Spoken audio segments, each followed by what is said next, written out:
Let me start the questioning by harking back to the unsuccessful campaigns of 2004 and 2008. Republicans trying to elect a senator were sort of like Charlie Brown trying to kick a football.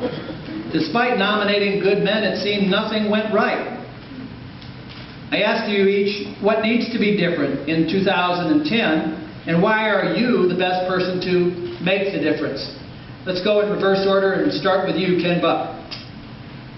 I think there are a number of factors that were present in 2004 and 2006 and 2008. The Democrats could aim at the Bush administration in Washington, D.C., and we had to defend.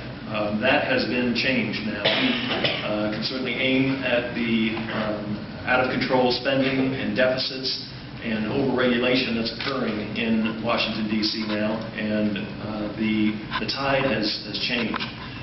I am an elected official in Weld County, Colorado, one of only 4 counties in the United States of America that has no county sales tax and no debt. Only one of 4 counties in America.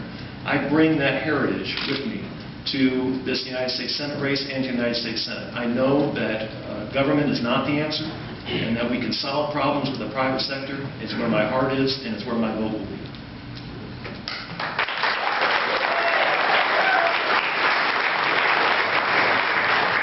Continuing to your right, please, with Tom Weeds. Thanks, John. Well, I think in order for us to win elections, we have to start talking with the people about the issues that the people are interested in and the issues that really affect people's lives on a daily basis. And the fact is, people don't trust Washington anymore. They don't trust the system that we have in Washington because right now in Washington, for instance, there are people in Washington, lobbyists and political insiders in Washington, D.C., who are sitting at your seat, at your table in Washington, D.C., carving up our national health care system, 1/6 of our economy, and you don't have a voice there. We have to make sure that we are listening to the people and we're talking with the people about ways to reform the system itself, because it's the system itself that people no longer trust. And that's what we have to change. And we have to have an accountability agenda for Congress. There are some simple things that we really could do that really could change the system. Like, there's no reason for us to have a bill more than 100 pages long, or we should have a system that has a single subject on each one of the bills so we know what we're voting on. There are many things that we can do. The system is sick and it has to be changed, and we need common sense people from Colorado to do that.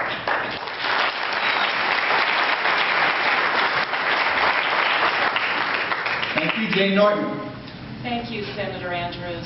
I believe the reason that Republicans were not successful in the 2004 and 2006 election cycles is that we blew it on spending. We were not true to our party principles of limited government.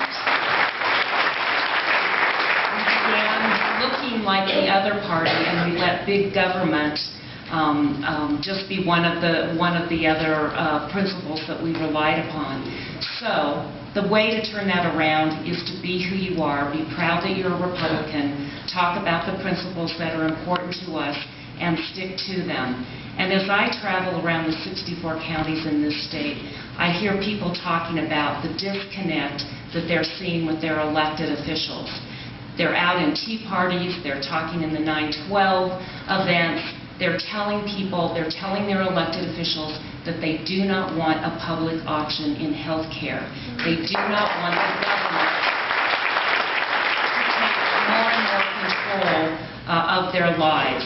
And so we need to be Republicans and be proud of it and stick to our principles if we want to be successful.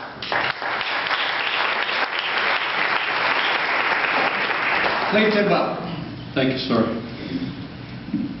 You know, this country, I think, lost its way over the last 6 or 8 years. Of course, the war put a lot of pressure on all of us, and maybe even the fact that a lot of people were confused as to us being in this war, particularly an unconstitutional war. And it put us in a position where our party, I think in a lot of respects, even got complacent. And then when we came to this last election in 2008, we moved to the middle And I think that was the greatest mistake we could have ever made. We have got to get back to our conservative values in this party, and we've got to stay there, and we've got to keep our solid principles up front so people know what we stand for, because moving to the middle just made Obama look better. And if we move to the middle again, we're going to lose.